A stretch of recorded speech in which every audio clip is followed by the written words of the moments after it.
Hello, my name's Joanna Barratt, and I'm reading another chapter of Learning from Life, my book. We're going through Matthew chapter 6, part of the Sermon on the Mount, and this particular portion that I'm going to read to you today from what Morris has preached is concerning treasures in heaven, contentment. When Paul wrote to Timothy, he reserved an especially severe criticism for certain Christians who believed that material wealth and prosperity were a sign of God's blessing. Paul scathingly attacks this doctrine and then adds, "But godliness with contentment is great gain." That's from 1 Timothy 6 verse 6. Paul continues, "Having food and clothing, let us be therewith content.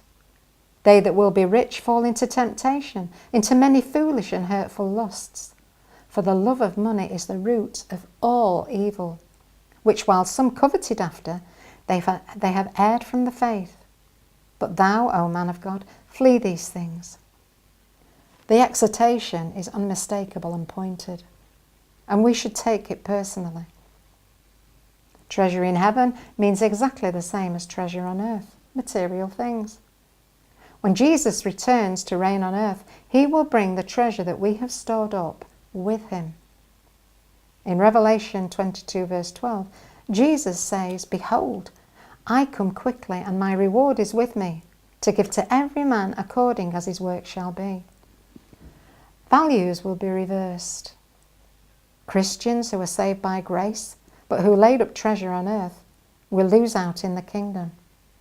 Others who forsook all and suffered on earth, investing in the future kingdom, they'll be rewarded.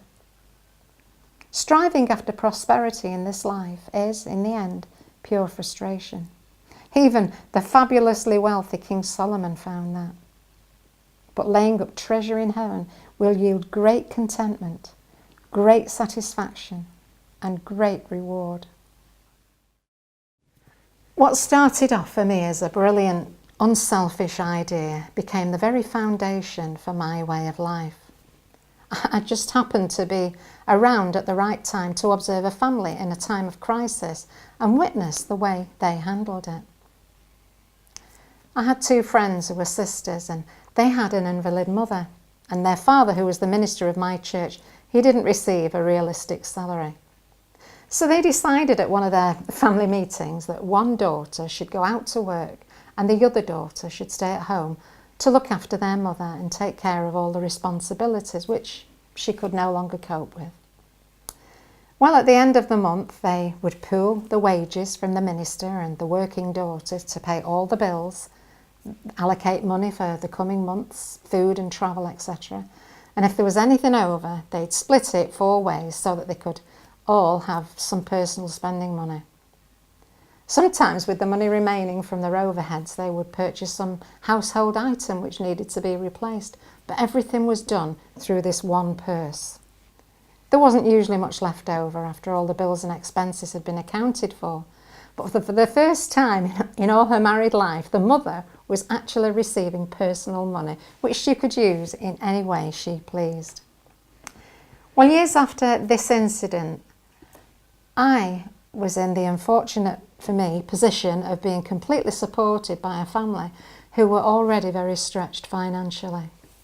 For them, it was an act of service to God, but it expressed to me their tremendous love and the faith that they placed in me. Yet for all that, it was extremely difficult for me, as I constantly felt that I was adding more pressure to their already heavy burden. Well, it was a happy day for me when the tables were turned and I had the opportunity to pay them back. I'd landed a really good job with a great wage and introduced to the family the example I'd witnessed years before. The wife earned a part-time wage. One of the daughters was on one of these works experience training schemes and she brought in a nominal wage. The other daughter was still at school and the husband had been called by God to live by faith and preach the gospel with no income. Well, when my wage was added to the wages of the wife and the daughter, there was enough to pay the bills and monthly expenses. And we still had enough over to split. I think we each received £4 a month personal spending money. Tight? Yes. But what a thrill we all received to find that we could cope with the situation when we all pulled together. I suppose since those days I've never really looked back. You know, when you don't have much money, you become very selective in the way you spend it. I was often amazed at how much I could save on such a small income. Wages increased with the standard of living, and so did the personal amounts that we all received. But the foundation had been established in my life to buy only what was needed, not necessarily what I wanted. Before the birth of my first child, Maurice and I preached and sang our way through Europe for 2 months, ending our travels at the very borders of Russia just after the walls had come down. We'd really wanted to go into Russia to meet up with a friend we had over there, but the queues at the border waiting to go into Russia were 7 days long, as were the queues waiting to come out. Fortunately, we came into contact with Polish people who knew our Russian friends, and we made arrangements to pass on a gift to them. We were able to leave Bibles, children's Bibles, and money in their safekeeping. Weeks later, we received an incredible letter from our Russian friends, which radically altered our attitudes yet again.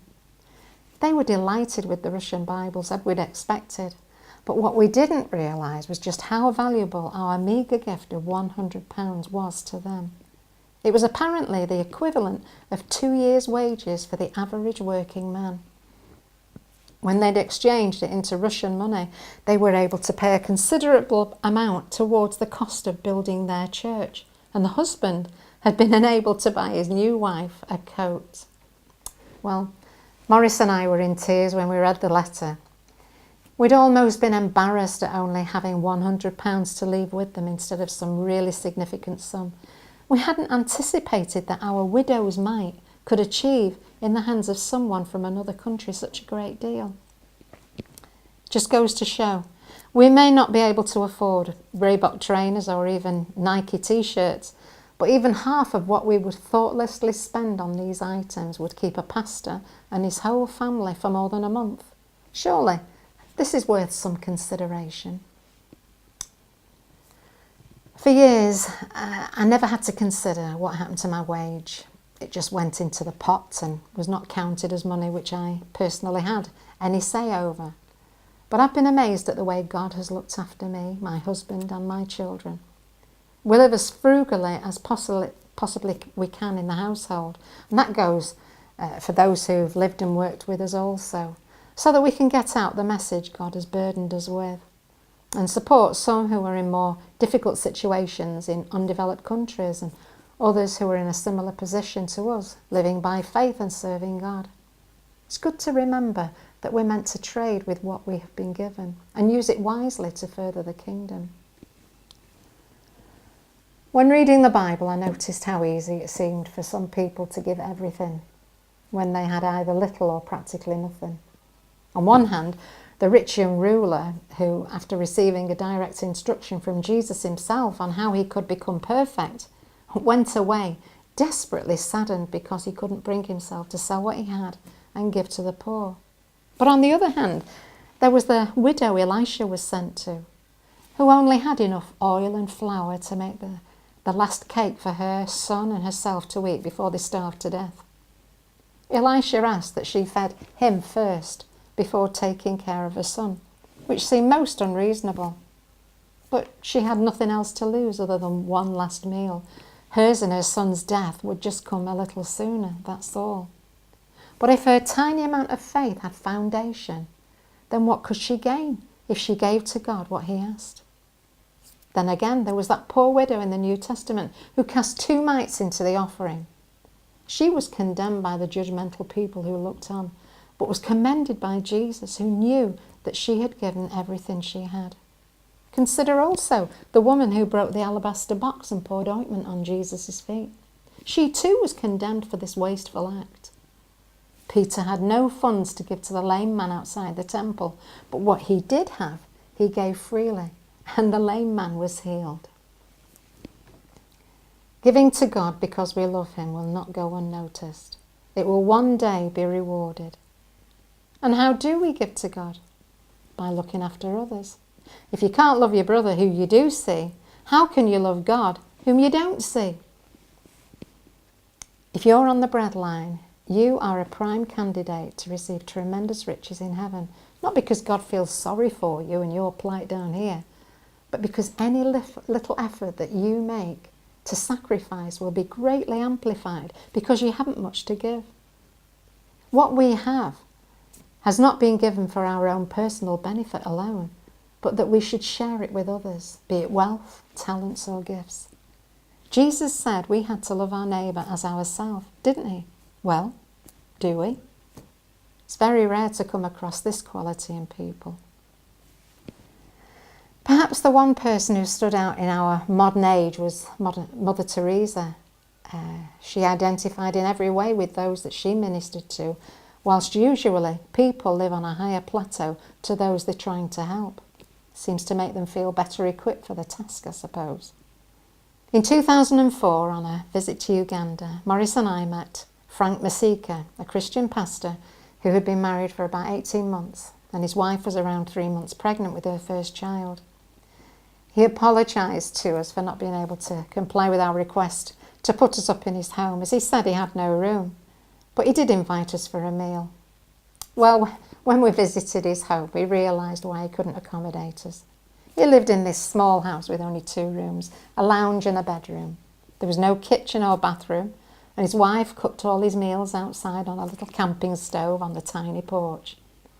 But what amazed us was the fact that he had taken in 11 orphan children between the ages of 2 and 12 years old to live with him as their relations or neighbours couldn't afford to feed them.